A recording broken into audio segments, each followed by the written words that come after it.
Janiyah Wilkinson lays asleep with her daughter. She dreams of the previous night before with her daughter at the hospital. She wakes up to another hot morning and prepares her daughter, Aria, for school. She bathes the kid, afraid that she'll have another seizure and fall again. Aria is excited to show off her science project. However, she hasn't paid her lunch money and the other kids are making fun of her. It's $40. So, Janiyah promises she'll pay it later. Even though they're struggling, Janiyah gives Benny, another apartment tenant, some change. The ghetto landlord is not pleased because Janiyah hasn't paid her rent yet. She threatens to throw all of their things if she fails to pay. Janiyah promises to pay by 10 a.m. once she gets her salary.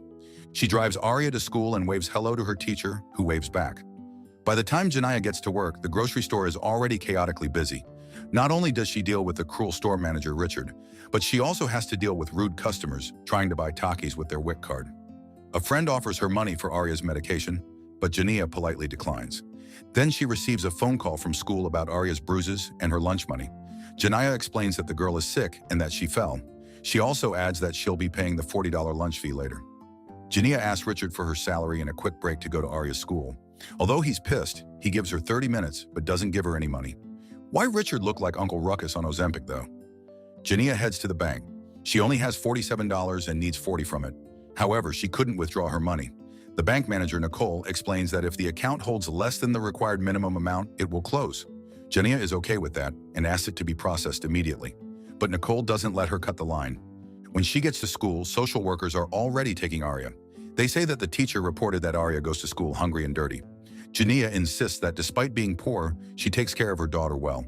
She begs them not to upset Aria because she might suffer from another seizure. The social worker assures her that they'll take care of the girl. Already disoriented, Janiyah rushes to get back to work. She almost gets in an accident, pissing another driver off. The man gets furious, and he hits Janiyah's car with his. When Officer Sam arrives, Janiyah learns that the man who hit her car, Oliver, is also a cop. Oliver lies and says Janiyah hit her. Then he threatens to find a legal way to shoot her dead if he sees her again. She tries to explain, but Officer Sam writes her a ticket and has her car towed because her license and registration are expired. This is a struggle movie if I've ever seen one. When she gets back, Richard tells her she's fired. She's 2 hours late. He refuses to hand her check, explaining that it's company policy the last paycheck will be sent by mail. Then it gets worse. Janiyah returns home and finds all of their things outside in the rain. The landlord has officially kicked her out. Aria's meds also got wet, but Janiyah decides to save the science project and puts it in a transparent bag. Then she returns to the grocery, begging Richard for her check. But he insists she has to wait for the mail, even though he can just hand it over. Suddenly, a man shows up, greets Janiyah by name because of her name tag, and declares a robbery. He orders her to put all the money in the transparent bag. Janiyah begs him not to take the money because she needs it for her daughter. They wrestle for the gun, and she ends up shooting him. His accomplice escapes, leaving Janiyah with Richard. Richard accuses her of orchestrating the robbery just because the man called her name.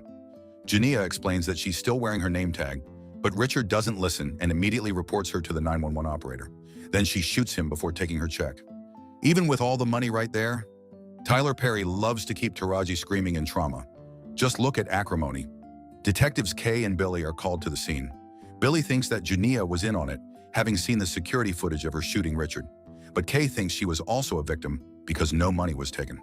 Kay is fine, but the way that wig's situated has me concerned.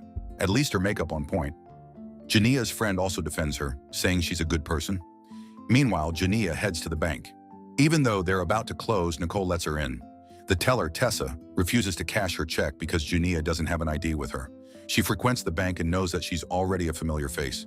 Still, Tessa stands her ground. So Janiyah takes out the gun and asks her again. This time, Tessa starts to take out some cash, but she also presses a button alerting the manager and the authorities that there's a robbery. Nicole talks to the police on the phone and reports that Janiyah has a bomb in her bag. The detectives learn that Janiyah was kicked out of her home, and now apparently she's robbing a bank. Janiyah is surprised when the tellers, Tessa and Raya, start to take out a lot of money. She insists she just needs her $521 and nothing more. Nicole tells the guard to let the people out, but no one wants to leave without getting their money. So she finally spills that there's an armed robber inside. Tessa keeps panicking, so Nicole steps in and orders her to give Janiyah her money. Janiyah is so disoriented she doesn't understand why everyone is so scared. The police finally arrive and surround the place. Chief Wilson asks his detectives what they've learned so far. Suddenly, a man tries to tackle Janiyah, and the gun goes off. Realizing the seriousness of it, the guard and the man both run out of the bank. The man puts the security guard on full blast, saying he didn't do shit, so he had to try to unarm Jania. Meanwhile, Jania gets angry that Tessa keeps crying when she's not even hurting her. Then she sees on TV the news about the situation. Detective K tells Chief Wilson that Jania might speak to her because she's a woman. So when Dan, the negotiator, arrives, he lets K continue. Jania explains to the detective that the gun went off by accident and that she just wanted to cash her check when the teller suddenly gave her more than that. She gets angry that Tessa called the police on her. Kay asks her to come out, but Jania knows she'll be locked up if she does, so she ends the call. When she gets the money, she hands $40 to Nicole to give to Aria for lunch money. Then she sees that Officer Oliver is outside the bank, the fugly man who rammed her car earlier. Fearing that she'll be killed, she orders the teller to close the blinds. Watching the live feed of the security cameras, the authorities have mistaken the science project for a bomb, so the bomb squad is called. Raya sets up her phone to go on TikTok Live to show what is happening inside and get some galaxies while she's at it. When a veteran and his wife demand to leave, Jania just lets them walk out. The school project starts beeping, and everyone thinks they're going to die. But Jania just turns it off and asks them to stay with her. The tellers want to run out, but Nicole reminds them that they can't leave the elderly woman alone. They also don't want to agitate Jania because of the bomb in her bag. As Jania gets some chairs for those inside, the police contemplate calling the FBI. Kay wants to save Jania's life, and she's worried that the FBI will have a different goal. She's convinced that Jania is a good person based on the evidence she's seen so far. Detective Kay calls again, and this time, Jania tells the story of her life. She says she was robbed, kicked out of the house, and fired and has no money for her daughter. The live feed is watched by the community, and they listen as Jania cries about her situation. Detective Kay tries to sympathize, saying she too struggled as a child and raised by a single mom. Jania also admits that she can't get out because of the police officer who threatened to kill her. Chief Wilson doesn't like that Raya is live on her phone inside the bank, so he orders that cell phone signals be jammed. While Jania is unplugging the cameras, Tessa is busy finding a way out. Detectives Kay and Billy haven't found the officers Jania mentioned to them. The old lady Isabella tries to sympathize with Jania because she knows what it's like. However, Tessa doesn't even feel sorry for Jania. I enjoyed Tessa more when she was getting slapped hard on Beauty in Black. You fool. Do it again. Do it again. Do it again. Do it again. Because it's too cold, Nicole offers her jacket to Jania. They get the chance to talk about their kids and how their lives are different from each other. Jania says she can't end up in prison because no one will take care of Aria, and she doesn't want to leave her with her mother and sister.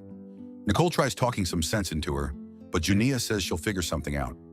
Suddenly, there's a mob outside showing their support for Jania. They want her freed because they understand why she snapped and did what she did. Then the FBI arrives, and Chief Bryce announces they'll take over the situation. The ladies inside talk about all sorts of things, and Jania reveals that when she was pregnant with Aria, the hospital tried to get her to abort her baby.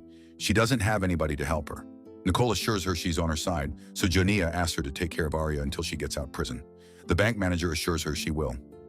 Isabella starts to feel unwell, so Jania lets her out too, but Nicole refuses to leave and returns inside. Agent Bryce contacts Jania, but she prefers Detective K. Talking to the agent just makes her even more upset. She doesn't want to go out unless the officer who threatened her is gone. Suddenly, the device starts beeping again, scaring everyone. When Jania realizes why they're afraid, she explains that it's just a harmless science project and not a bomb.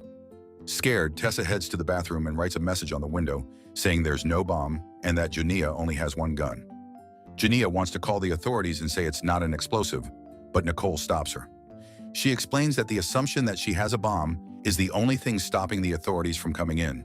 Instead, she advises Jania to tell Detective K that she's going out, leaving the backpack behind. Just then, the detectives find Officer Sam, and she explains to them that Officer Oliver was the one who hit Jania's car. Detective K snaps and punches Oliver, saying he caused all of this when he hit Jania's car. Agent Bryce prevents them from answering the phone, but Detective K defies him and tells Jania that Officer Oliver has been found. She wants proof that it's him, so they have agreed that the photo will be sent and Jania will finally come out.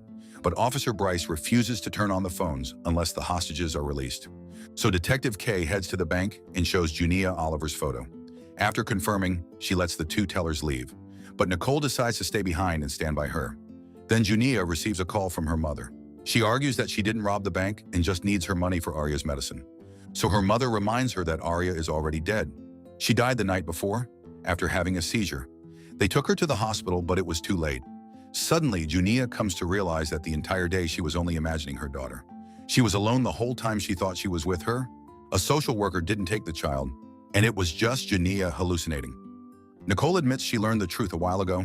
Then Agent Bryce gives the signal to storm the bank. Jania imagines being shot to death, but then Nicole takes her hand and assures her they will make it out alive. They walk out together, hands up. As promised, Detective K. Raymond is there to guide her. As she handcuffs her, Detective K says it's nice to finally meet Jania. While she gets in the car, people cheer for her, showing their support for her, and the movie ends.